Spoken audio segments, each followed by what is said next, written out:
Olá, meu querido, minha querida, que a graça e a paz do Senhor Jesus continue reinando em seus corações. Vamos meditar na palavra de Deus sobre o profeta Elias, aprender algumas lições com Elias nesta noite, no capítulo 17 de 1 Reis, versículos de 1 a 7. Vamos ler?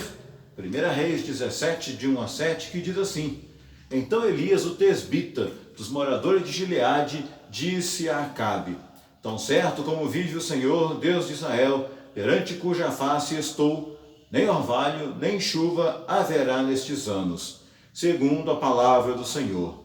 Veio a palavra do Senhor, dizendo, no verso 3, Retira-te daqui, vai para o lado oriental, esconde-te junto à torrente de Querite, à fronteira do Jordão. Beberás a torrente, e eu ordenei aos corvos que te sustentem. Foi, pois, e fez segundo a palavra do Senhor, e retirou-se e habitou junto às torrentes de Querite, fronteira ao Jordão. Os corvos lhe traziam pela manhã pão e carne, como também pão e carne ao anoitecer. E bebia da torrente. No 7, mas passados os dias, a torrente secou-se, porque não chovia sobre a terra. Amém? Vamos orar pedindo a direção de Deus? Pai eterno, Pai amado, a Tua palavra está aberta mais uma vez. Ilumina, meu Pai, com o Teu Espírito Santo e abre o entendimento da Tua igreja, daqueles que vão ouvir, amigos, irmãos, para que possamos entender, guardar e colocar em prática nas nossas vidas. Nós oramos no nome santo de Jesus. Amém e amém. O texto diz: Elias prediz uma grande seca e os corvos o sustentam. Elias, que habitava, meu querido, na região de Gileade, num lugar, num vilarejo chamado Tisbe. Elias, que aparece aqui no contexto, se você ler os versículos anteriores do capítulo 16, no contexto do rei Acabe e Jezabel, da rainha Jezabel e do deus Baal. Lá na frente, Elias vai desafiar os profetas Baal, no Monte Carmelo. Mas aqui, no começo do ministério do profeta Elias, o cenário de Israel era o quê? Decadência espiritual da nação. E Elias profetiza o quê? Que durante 3 anos e 6 meses não choveria sobre a terra. Como ele profetizou que não haverá chuva nesses anos. Tiago, escrevendo lá na frente, no capítulo 5, falando de Elias, no verso 16, 17, ou 17, 18, vai mostrar que durante 3 anos e 6 meses não choveu. E não só isso, Deus pede a Elias que se esconda no ribeiro de Querite, no riacho de Querite. Ali ele precisava passar por um treinamento de Deus. E a nação também precisava passar por esta crise para reconhecer a soberania de Deus na vida do povo de Israel. Muitas vezes, meu querido, minha querida, nós passamos por crise na nossa vida, em alguma área, e no momento não entendemos, mas é Deus que muitas vezes permite as crises. Para quê? Para você depender mais dele, para você ver a mão de Deus agindo sobre a sua vida, para você reconhecer a soberania de Deus. Foi isso que aconteceu com a nação de Israel naquele período. E com Elias, qual era o objetivo dele ir para Querite, para ficar recluso, escondido em Querite? Depender inteiramente de Deus. Elias vai aprender aqui, nós vamos aprender com Elias a viver, a depender inteiramente de Deus, em todas as áreas da nossa vida. Então nós tiramos lições sim de Elias para a nossa vida no verso de número 7. Vai dizer que, passados dias, a torrente secou, porque não chovia sobre a terra.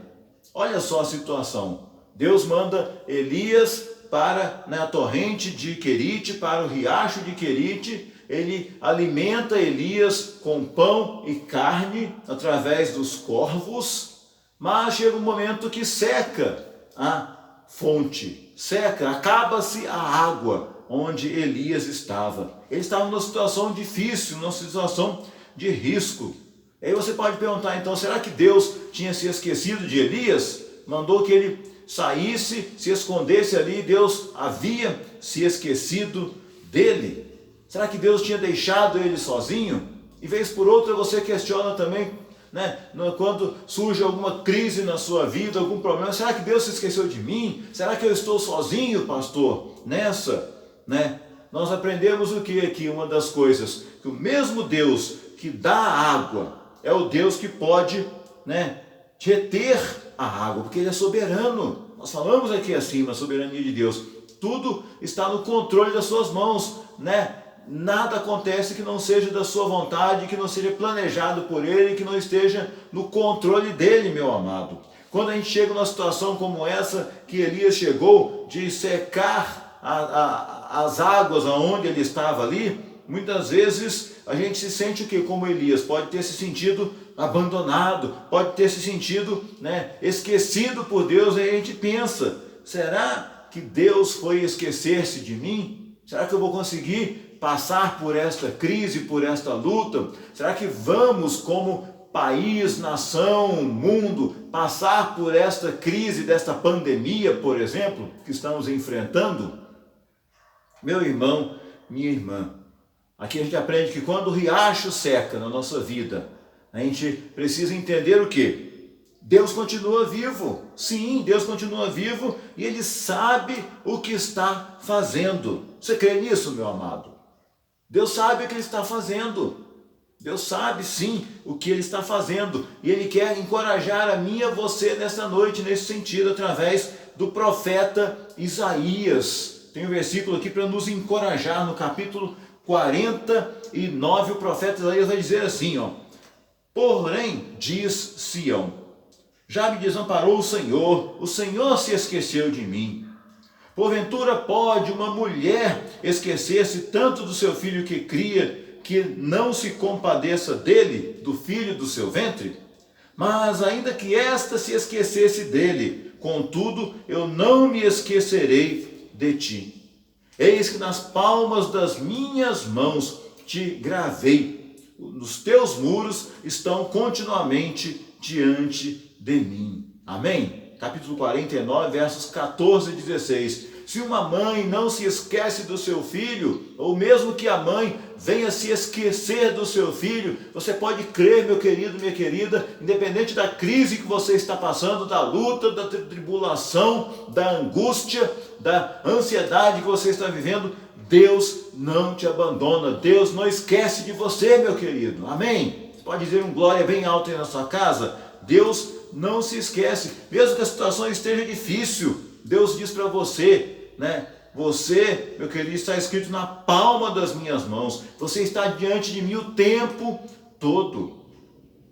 Muitas vezes a gente vê nos noticiários mães abandonando seus filhos, assim que, né, algumas que ganham os filhos, jogam ele fora numa lixeira, abandona, né, filhos sendo maltratados, filhos, né, crianças sendo abandonadas, vítimas de abuso.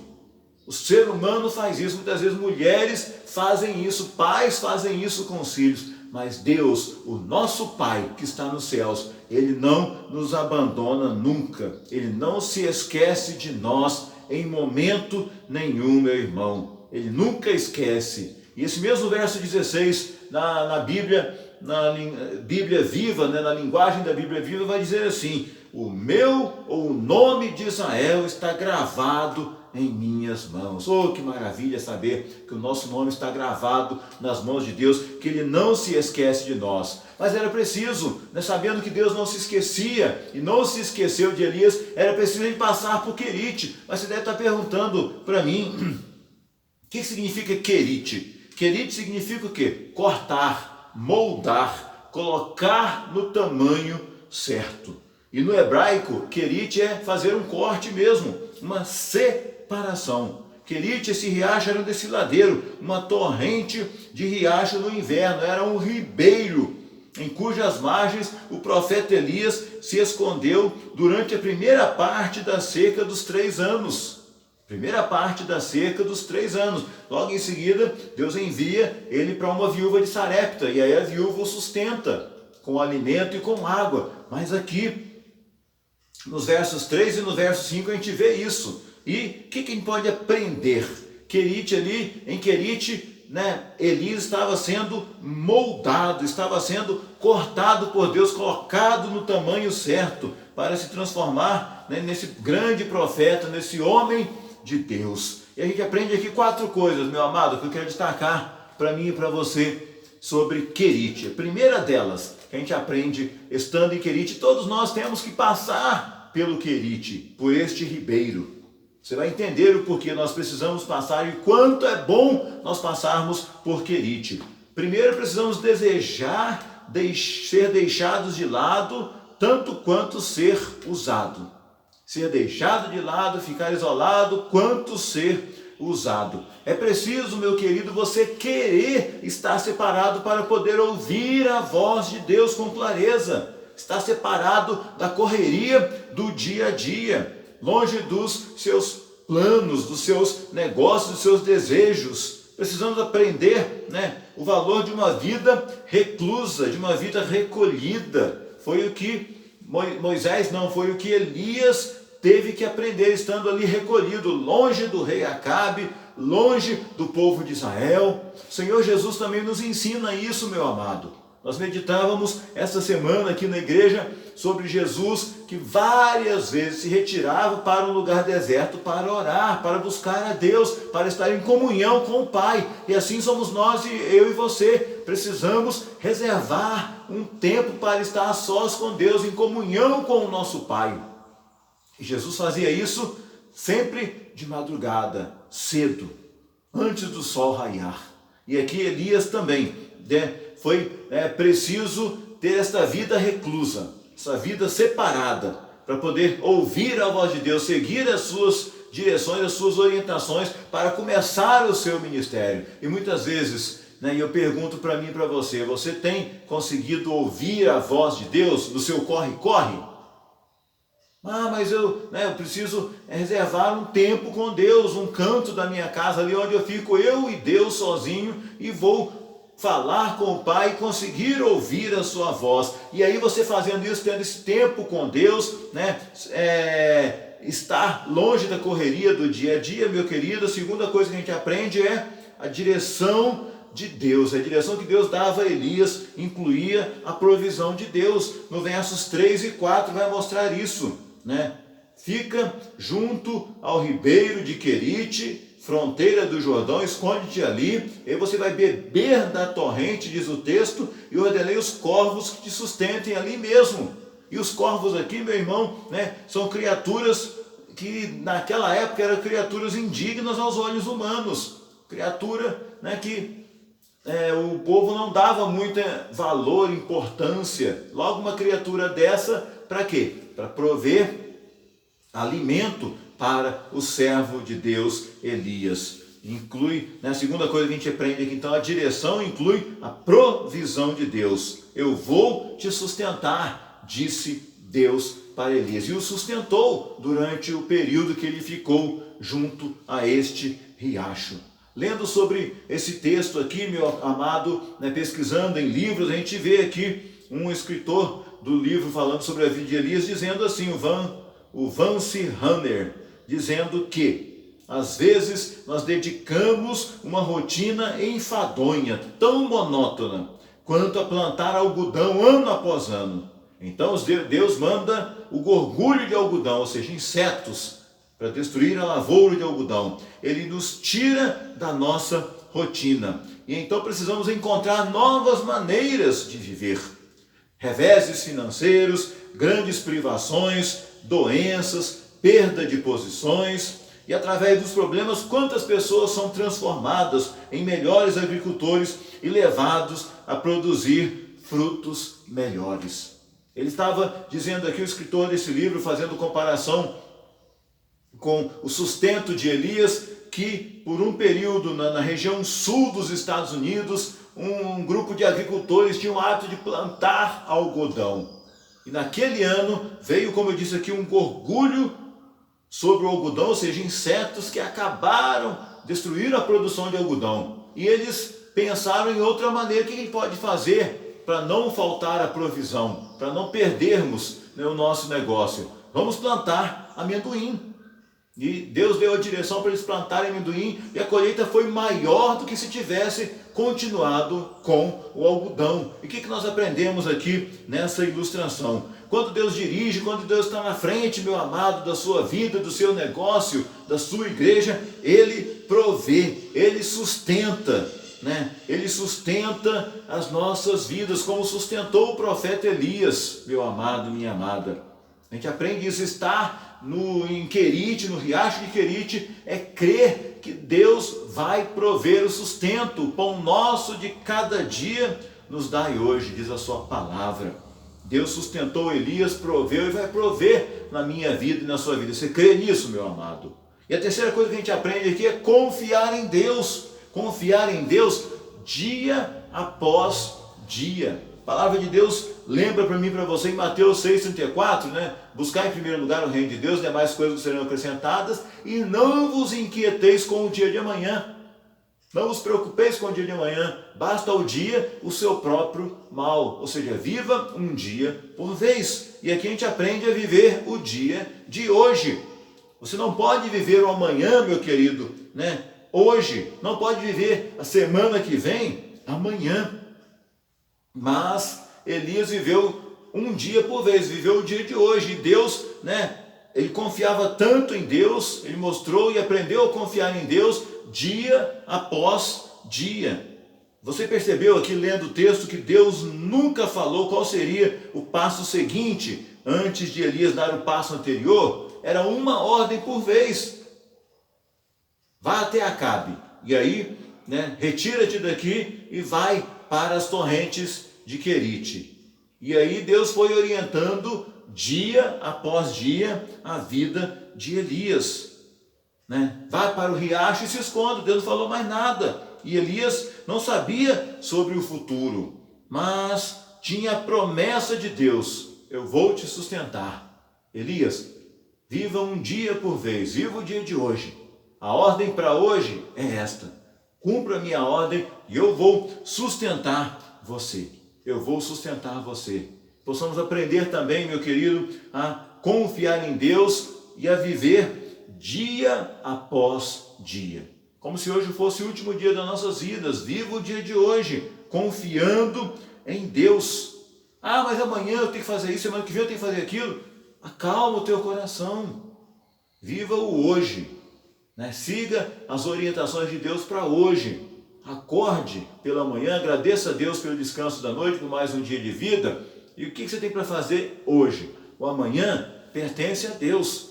Se Deus quiser, como diz lá em Tiago, amanhã eu farei isso ou aquilo. Muitas vezes a gente faz muitos planos, né? O coração do homem pode fazer plano, mas a resposta certa vem do Senhor, diz Provérbios. Muitas vezes a gente quer planejar o dia de amanhã, e Elias vivia debaixo da ordem de Deus, confiando em Deus dia após dia. A ordem agora é ir para o riacho? Amém. Qual que é a próxima ordem, Senhor? Ir encontrar com o rei Acabe? Amém. Qual que é a próxima ordem? Ele nunca sabia o que ia acontecer no dia de amanhã, mas ele sabia de uma coisa: que Deus estaria sustentando. Deus tem te sustentado até aqui? Agradeça a Deus, meu querido. E a quarta lição que a gente aprende aqui, né? O riacho secou. No verso de número 7 vai dizer o quê? Não chovia sobre a terra, então as torrentes secaram. Passados os dias, torrente secou. E quando o riacho seca, meu querido, é sinal de prazer, nunca de desapontamento de Deus em relação à nossa vida. Ah, o riacho secou na minha vida, né? Deus me desapontou, Deus esqueceu de mim. Não, Deus tem algo melhor para você. O riacho seco normalmente é a aceitação de Deus e não de seu julgamento. Por exemplo, quando Abraão ficou conhecido, né, por ser o grande homem de Deus, o pai de uma grande nação, o que Deus diz para Abraão? Pega Isaque, ponha-o no altar e mate-o. Eu diria então que foi o riacho seco de Abraão. Deus, né, dá o filho da promessa para Abraão e pede esse filho em sacrifício. Lá no capítulo 22 do livro de Gênesis você encontra essa história. Então, o riacho de Abraão secou, não é mesmo? Mas Deus estava feliz com o seu servo Abraão. Por quê? Estava sendo obediente à voz de Deus. O apóstolo Paulo, por exemplo, logo na sua primeira viagem missionária, no capítulo 14 do livro de Atos, logo na sua primeira viagem missionária, ele é apedrejado e dado como morto em Listra. Opa, o riacho de Paulo também secou, né? Seu riacho havia secado, mas aquele dia escuro, né, se tornou um dos momentos decisivos na sua vida. Sim, aquele momento escuro torna-se um momento decisivo na vida do apóstolo Paulo. E no capítulo 14, no verso 21, eu vou ler isso. Foi preciso acontecer isso na vida de Paulo para quê? Diz o verso 21 que eles voltaram, depois de dado como morto, voltaram anunciando a palavra, feito muitos discípulos, e no verso 22, fortalecendo a alma dos discípulos, exortando-os a permanecer firmes na fé, mostrando que, através de muitas tribulações, nos importa entrar no reino de Deus. Oh, glória a Deus, aleluia!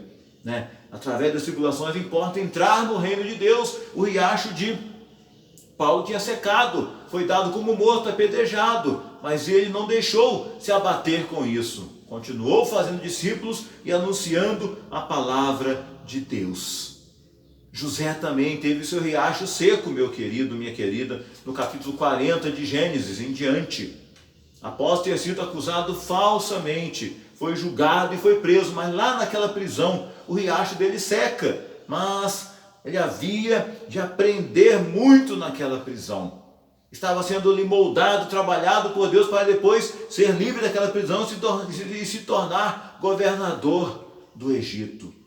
E o próprio Senhor Jesus teve o seu riacho seco, meu querido, quando ele passou pela angústia do Getsemane.